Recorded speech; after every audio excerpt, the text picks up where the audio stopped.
झारखंड विधानसभा शीतकालीन सत्र का आज पहला दिन था और पहले दिन सदन की कार्रवाई शुरू होते ही तमाम जो विधायक हैं, मंत्री हैं, वो सदन के अंदर पहुंचते हैं और सदन के अंदर जो इस पिछले जो सत्र था और इस सत्र के बीच जितने लोगों की निधन हुए हैं, इन तमाम लोगों को लेकर एक शोक प्रकाश रखा गया और इसके बाद सदन की कार्रवाई जो है अगले कार्य दिवस तक के लिए स्थगित कर दी गई है। यानी कि अगला जो है सोमवार को 11 बजे से जो कार्रवाई होगी वो शुरू की जाएगी, तब तक के लिए स्थगित कर दी गई है। वहीं सदन के बाहर निकलने के बाद जिस तरह मुद्दा जो है वो छाया रहा छात्रवृत्ति को लेकर तमाम लोग जो विधायक हैं, मंत्री हैं, वो अपनी अपनी बातें रखे हैं। कई अगर सत्ता पक्ष की माने तो सत्ता पक्ष का कहना है कि सदन इसमें थोड़ी समय बाकी है, थोड़ा विलंब होगा, लेकिन हम जो है वो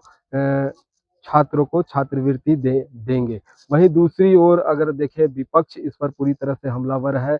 विपक्ष का कहना है कि केंद्र सरकार अपनी राशि दे दी है, उसका यूटिलाइज जो है वो राज्य सरकार नहीं कर पा रही है। और एक जो सबसे खास बात है, जेएलकेम के तरफ से जो जयराम महतो है, उन्होंने साफ तौर पर कहा है कि छात्रवृत्ति को लेकर जिस तरह छात्रों को लेकर हम मुखर रहे हैं, इस तमाम चीज़ों को लेकर एक बार फिर से मुखरता के साथ आज से ही वो झारखंड की कई मुद्दों को लेकर पद यात्रा निकाले हैं और पद यात्रा यहाँ तक उनकी चलेगी। इन तमाम चीज़ों को लेकर सभी जो अलग अलग विधायक और मंत्री हैं क्या कुछ कह रहे हैं, चलिए सुन लेते हैं।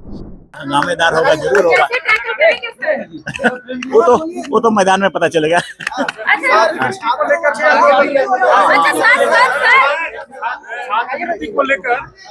टेक्निकल प्रॉब्लम है, इसको सॉल्यूशन के लिए हमको लगता है कि हमको जाना पड़ेगा दिल्ली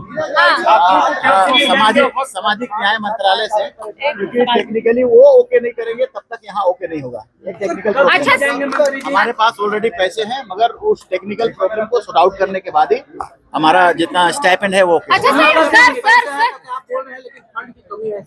नहीं कमी नहीं है। टेक्निकल प्रॉब्लम है, जब तक वहाँ से रेशियो नहीं आएगा देन ये रिलीज नहीं होगा। ऐसा प्रॉब्लम है, ऐसा टेक्निकल। हमारे पास पैसा है, ओबीसी के लिए हमारे पास 500 करोड़ है भाई, मगर वो जब तक ओके नहीं करेगा तब तक ये मिलता नहीं है, मिल नहीं पा रहा है। इसलिए हमको दिल्ली जाना पड़ेगा। यस, दिल्ली जाना पड़ेगा, सेशन से जस्ट। अच्छा सर, ये जो जेएमएम बीजेपी चल रहा है, ये अफवाह बेकार है। और कई सांसद रहे हैं, कई राजनीतिक रहे हैं, कई उद्योगपति रहे हैं, कई गरीब लोग रहे हैं, तो शोक संदेश जो है, शोक सभा हुआ और ऐसी तो कोई बात नहीं हुई है। और जब होगा तो देखा जाएगा। कहा जा रहा है कि आप लोगों का जो महत्वाकांक्षी योजना था, मैया समान योजना, उसकी भी तो राशि आप लोग नहीं दे पा रहे हैं महिलाओं को। किन राशियों को नहीं मिला राशि? 2 महीने हर किसी के खाता में पैसा जा रहा है, सभी मैयाओं का, सभी दीदियों का खाते में पैसा जा रहा है।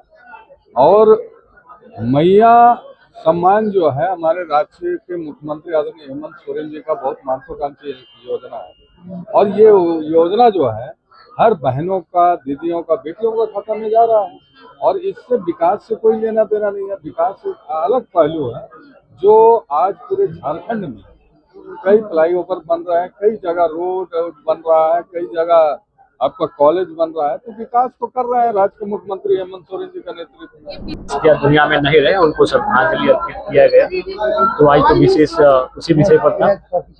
इसके बाद जो होंगे उसमें अनुपूरक बजट पे प्रस्तुत किया जाएगा, फिर उसके बाद विवाद होगा, फिर कुछ राज्य के विधेयक प्रस्तुत किए जाएंगे, उस पर बातचीत होगी और अंतिम दिन गैर सरकारी संकल्प होगा। मेरा भी पद यात्रा भी निकालने की सफलता है। हाँ बिल्कुल, कार्यक्रम तो सफल है। पद यात्रा निकाले, पद यात्रा का मतलब है अगर वो डुमरी से चला है और रांची पहुंच गया है तो ही सफल हो गया, अगर वो आधे रास्ते से घूम गया तो असफल है। क्योंकि पद यात्रा एक अलग कार्यक्रम होता है। निसंदेह हमने पहले भी कहा था कि जब हम लोग सदन में जाएंगे तो इसका मतलब ये नहीं कि मुद्दे शांत हो जाएंगे।